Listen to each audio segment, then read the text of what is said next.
Mec, regarde ce que je viens de trouver. Oh mon Dieu. Dans cette vidéo, on va plonger dans plusieurs sources d'eau claire en Floride, découvre des trésors et teste si la détection de métaux peut rapporter de l'argent. Nous venons d'arriver à Ginnie Springs, notre premier spot, équipé de détecteurs de métaux, matériel de plongée et mon drone sous-marin pour tenter de devenir riche. Maintenant, pendant les 2 prochains jours, on va voir combien d'argent on peut gagner en retrouvant les trésors perdus des gens. Alors, d'abord, on a commencé à explorer Ginnie Springs, une oasis cachée qui ressemble à un autre monde et qui possède l'eau douce la plus claire des États-Unis. Ça attire des milliers de personnes chaque année qui perdent des objets dans...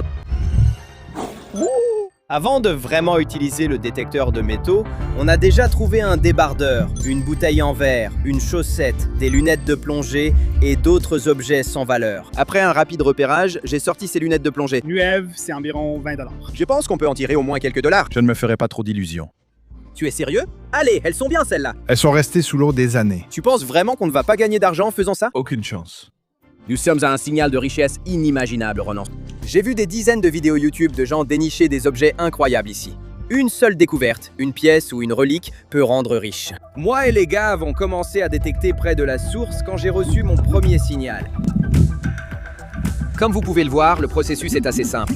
Dès que le détecteur commence à biper, ça veut dire que vous avez trouvé quelque chose d'intéressant. Et heureusement, il n'a pas fallu longtemps avant qu'on commence à découvrir des trucs sympas.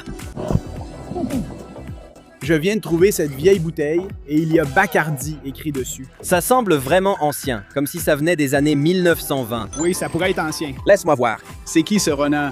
Il traîne encore?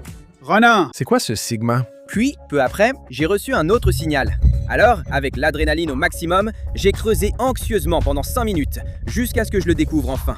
À ton avis, c'est quoi? Un couteau? On dirait un vieux couteau, mais le bois est pourri. C'est une antiquité. Tu penses que ça vaut combien? 0. Allez, un collectionneur pourrait payer une belle somme pour ça. C'est juste des ordures. Tu ne penses pas que quelqu'un a payé 25 centimes pour ça dans un vide-grenier? Aucune chance. Value total? 0 centime. D'accord, ça ne vaut peut-être pas grand-chose, mais attends. Tu verras, Ronan. On va trouver quelque chose de fou ici.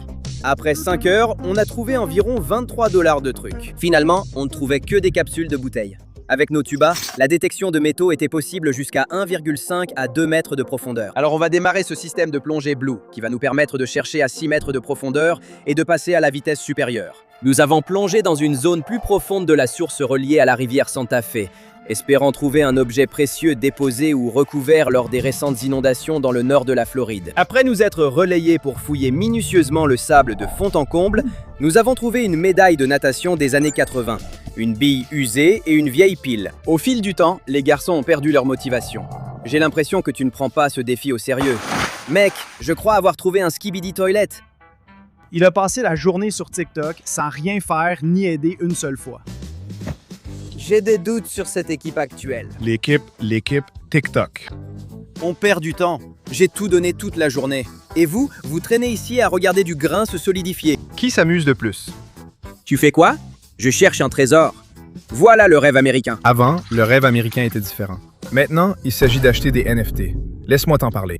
Après avoir remotivé les gars avec un petit discours, on s'est remis au travail et on a continué à chercher notre prochaine grande trouvaille. On touche presque au but. On n'est pas loin, mesdames et messieurs, on n'est pas loin. Après 1 heure de recherche minutieuse, j'ai découvert notre trouvaille la plus précieuse. Mon Dieu, regarde ce que j'ai trouvé. Mec, waouh, putain.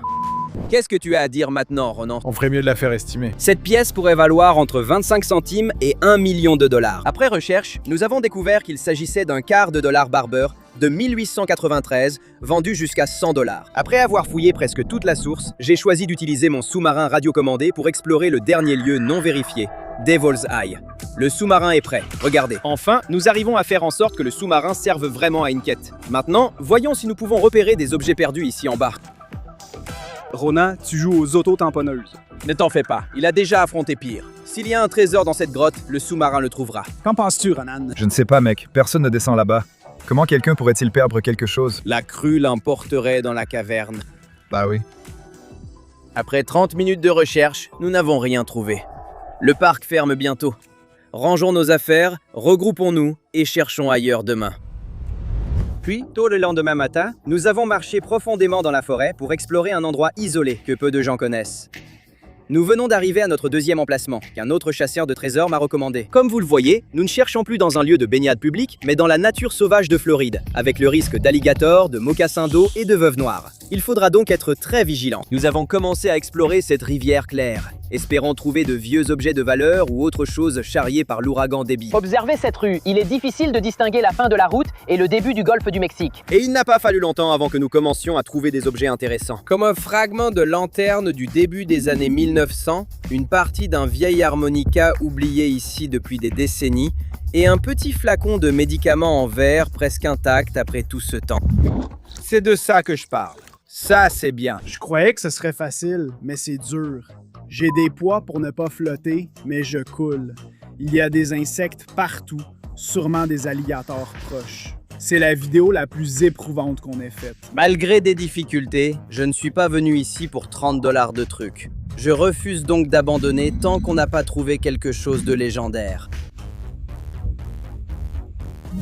Puis, après que j'ai trouvé cette clé, Ronan a réussi à déterrer sa trouvaille la plus précieuse jusqu'à présent. Qu'est-ce que c'est? C'est une épingle. C'est plutôt cool en fait. C'est peut-être de l'or. Il faut qu'on la fasse tester. Je m'en suis moqué, mais en vrai, on trouve des trucs sympas ici. Enfin, tu changes d'avis. Alors qu'on prenait de l'élan, on a été brusquement interrompu. Je crois que je l'ai vu ici. Je le jure devant Dieu, tout est clair. C'était un. Attrape l'alligator! À l'aide, sors! Non, bébé, je jure, ne sais pas sa taille. C'était -1, je vais pas mentir. On va vers le gros trou où l'alligator... Non, attends. Alors, nous sommes allés à notre dernier endroit, la source Ishetukne, un lieu populaire avec une eau si claire que j'ai immédiatement remarqué une pièce d'or scintillant à environ 5 mètres sous la surface. J'ai trouvé quelque chose, 5 centimes. C'est de ça que je parle, bébé, ça vient de la Barbade. La Barbade. T'as trouvé ça? Dès mon entrée, c'était comme prendre un bonbon à un bébé. C'est dingue. Maintenant, après avoir cherché pendant un total combiné de 20 heures, on avait trouvé des trucs assez intéressants, mais j'avais toujours le pressentiment qu'il devait y avoir encore plus de choses qui nous attendaient ici en bas. Nous avons utilisé à tour de rôle le système de plongée pour explorer la source, jusqu'à ce que je vois enfin ce portefeuille marron posé en évidence, comme s'il nous attendait. C'est sûrement le portefeuille que quelqu'un a perdu. Maintenant, je n'avais aucune idée depuis combien de temps ce portefeuille avait été perdu. Mais dans tous les cas, je savais que je devais essayer de le rendre à son propriétaire légitime. J'ai trouvé un portefeuille là-bas. Je ne sais pas si quelqu'un reviendra le chercher, mais il y a aussi un permis dedans. D'accord, je vais le remettre. Merci. Après avoir trouvé ce portefeuille, une loutre de rivière m'a distrait. Et je m'amusais tellement à explorer que j'ai oublié le défi. S'amuser est plus important que l'argent. Ce qui tombe bien, car on n'a gagné que 40 $.